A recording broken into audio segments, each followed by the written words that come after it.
안녕하세요. 오늘 우리가 함께 파고들 내용은 아마 세상에서 가장 유명한 성경 구절일 겁니다. 요한복음 3장 16절이요.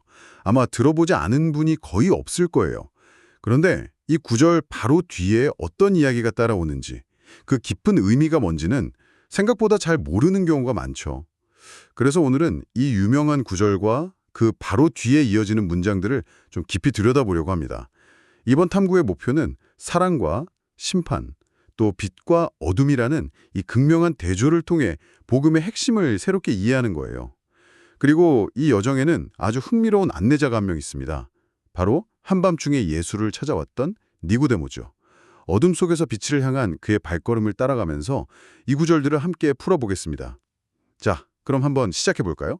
왜 하나님의 그토록 위대한 사랑 이야기가 곧바로 심판에 대한 좀 서늘한 경고로 이어지는 걸까요? 시작은 이렇죠. 하나님이 세상을 이처럼 사랑하사 독생자를 주셨으니, 여기서 주셨다는 말이 그냥 파견했다, 이 정도의 의미가 아니라고요. 훨씬 더 무게감 있는 단어라고 들었어요. 맞아요. 그 지점이 정말 중요합니다. 여기서 주셨다는 건 단순히 누군가를 보내는 차원을 넘어서는, 뭐랄까, 하나님 편에서는 자신의 가장 소중한 존재, 아들을 그야말로 내어주셨다.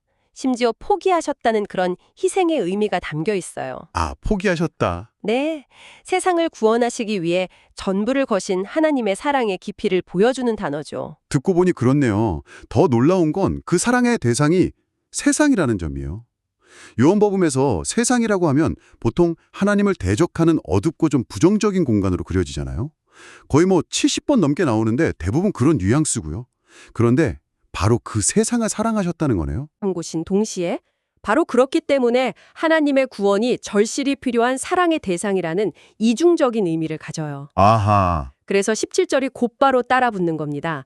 하나님이 그 아들을 세상에 보내신 것은 세상을 심판하려 하심이 아니요 그로 말미암아 세상이 구원을 받게 하려 하심이라. 하나님의 본심, 그 출발점은 심판이 아니라 구원이라는 걸 아예 못 받고 시작하는 거죠. 아, 그러니까 심판이라는 단어가 나오긴 하지만 그건 하나님의 목적이 아니라 사랑을 거부했을 때 발생하는 결과에 가깝다 이런 말씀이시군요? 정확합니다. 멸망과 영생, 심판과 구원, 이 단어쌍들을 일부러 이렇게 나란히 놓으면서 하나님의 궁극적인 목적이 저주가 아니라 생명이라는 걸 아주 선명하게 보여주는 거예요. 이렇게 엄청난 사랑 이야기를 하고 나서 바로 다음 구절을 보면 분위기가 확 바뀌는데요. 좀 당황스러울 정도예요. 아들을 믿으면 심판을 받지 않지만 믿지 않으면 벌써 심판을 받은 것이라고 말하잖아요. 벌써라니요? 이건 마치 미래의 법정에서 판결을 내리기도 전에 이미 유죄 선고가 내려졌다는 것처럼 들려요. 그 벌써라는 부사가 정말 소름 돋는 지점이죠. 많은 사람들이 심판을 먼 미래의 일, 그러니까 죽어서 하나님 앞에 섰을 때 받는 최종 판결로만 생각하거든요. 네, 보통 그렇게 생각하죠. 그런데 여기서 말하는 심판은 그런 미래의 사건이라기보다 현재의 상태를 의미해요. 빛이신 예수를 거부하는 그 행위 자체가 스스로를 생명의 근원으로부터 단절시키는 선택이고, 그 단절된 상태가 바로 심판 아래 놓여 있다는 뜻이죠. 아, 그러니까 심판을 받을 것이다가 아니라 빛을 거부하는 순간 이미 심판받은 자의 상태로 들어간다는 거군요. 마치 전등 스위치를 스스로 내려버리는 것처럼요. 오, 아주 좋은 비유예요. 스스로 어둠 속에 머물기로 결정한 상태인 거죠. 흥미로운 건 믿는 사람에게 구원이 현재적인 실제가 되는 것과 정확히 대칭을 이룬다는 점입니다. 아, 대칭이요? 네. 믿는 자가 이미 영생을 얻은 것처럼 믿지 않는 자도 이미 심판 아래에 있는 거죠. 선택의 결과가 즉각적으로 나타난다는 거예요. 그렇다면 사람들은 왜 그런 선택을 하는 걸까요? 왜 눈앞에 있는 빛을 거부하고 굳이 어둠을 택하는 거죠? 단순히 의견이 달라서 혹은 믿음이 부족해서가 아니라 19절을 보면 훨씬 더 근본적인 이유가 나오는 것 같아요. 자기 행위가 악함으로 빛보다 어둠을 더 사랑한 것이라고요. 이건 도덕적인 선택의 문제네요. 네, 맞아요. 빛과 어둠의 대립은 요한복음 전체를 관통하는 핵심 주제인데, 여기서 그 이유가 아주 적나라하게 드러나죠. 사람들이 빛을 거부하는 건 빛이신 예수가 마음에 들지 않아서가 아니에요. 빛이 오면 자신의 어둠, 즉 숨기고 싶은 악한 행위들이 전부 드러나게 되니까 그게 싫은 거죠. 그래서 적극적으로 어둠을 사랑한다고까지 표현하는 겁니다. 사랑한다는 표현이 정말 강렬하네요. 어쩔 수 없이 어둠에 속한 게 아니라 능동적으로 어둠을 끌어안는다는 뉘앙스잖아요. 그렇죠. 아담이 죄를 짓고 나무 뒤에 숨었던 것처럼 자신의 부끄러운 모습을 감추고 싶어하는 인간의 본질적인 속성을 보여주는 대목입니다. 어둠은 아주 편안한 은신처가 되어주니까요. 이 선택이 결국 두 종류의 사람, 두 가지 삶의 방식으로 이어지는 거군요. 20절에 악을 행하는 자와 21절에 진리를 따르는 자로요. 네, 먼저 악을 행하는 자는 빛을 단순히 피하는 수준을 넘어서 미워한다고까지 말해요. 미워한다. 네, 자신의 정체가 폭로될까봐 두려워하는 거죠. 어둠의 장막 안에서 자신이 쌓아온 모든 것들이 무너질까봐 전전긍긍하는 모습이에요. 반면에 진리를 따르는 자는 빛으로 나온다고 되어 있는데 이 표현이 좀 독특하게 들려요. 보통은 진리를 믿는 자라고 할 것 같은데 왜 진리를 행하는 자 혹은 따르는 자라고 했을까요? 정말 예리한 지적이세요. 번역상 따른다고 되어 있지만 원어의 의미는 행한다. 그러니까 do or practice에 훨씬 가까워요. 아, 행한다. 네, 즉 진리를 머리로만 아는 그런 지적인 동의가 아니라 삶으로 살아내는 것, 실천하는 것을 의미하죠. 아, 그렇군요. 그럼 이건 나는 헬스장의 운동 철학에 동의해? 라고 말만 하는 것과 실제로 헬스장에 가서 땀 흘려 운동하는 것의 차이 같은 거네요? 완벽한 비유입니다. 바로 그 차이예요. 그런데 더 흥미로운 건 이들이 빛으로 나오는 이유예요. 이유요? 네, 내가 이렇게 진리를 행하며 착하게 살았으니 보시오 하고 자기 의를 자랑하기 위해서가 아니에요.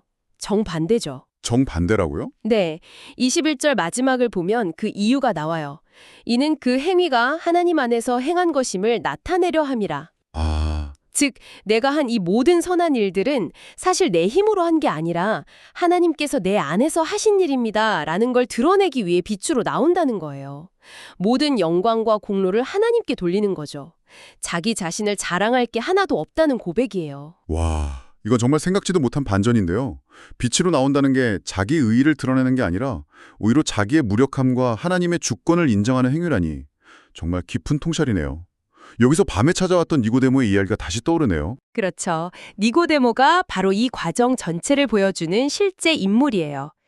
처음에는 남들의 눈을 피해 어둠 속에서 밤에 몰래 예수를 찾아왔죠. 맞아요. 3장 2절에. 네, 그는 빛이 두려웠거나 혹은 빛으로 나아갈 준비가 덜 된 상태였을 거예요. 하지만 그걸로 끝나지 않았죠. 맞아요. 나중에는 동료들 앞에서 예수님을 변호하기도 하고 아, 요한복음 7장에서? 네. 그리고 모두가 예수님을 버리고 도망간 그 십자가 아래에서 값비싼 향품을 가지고 와 예수님의 장례를 준비하는 모습을 보여주죠. 어둠 속에서 시작했지만 점차 자신의 모든 것을 걸고 빛 가운데로 걸어 나오는 한 사람의 감동적인 여정을 보여주는 거예요. 자, 그럼 이 모든 내용을 통해 우리가 꼭 붙잡아야 할 핵심은 무엇일까요? 한번 정리해 주시죠. 크게 세 가지로 정리해 볼 수 있겠네요. 첫째는 영원한 생명은 우리의 자격이나 노력으로 얻는 게 아니라는 점이에요.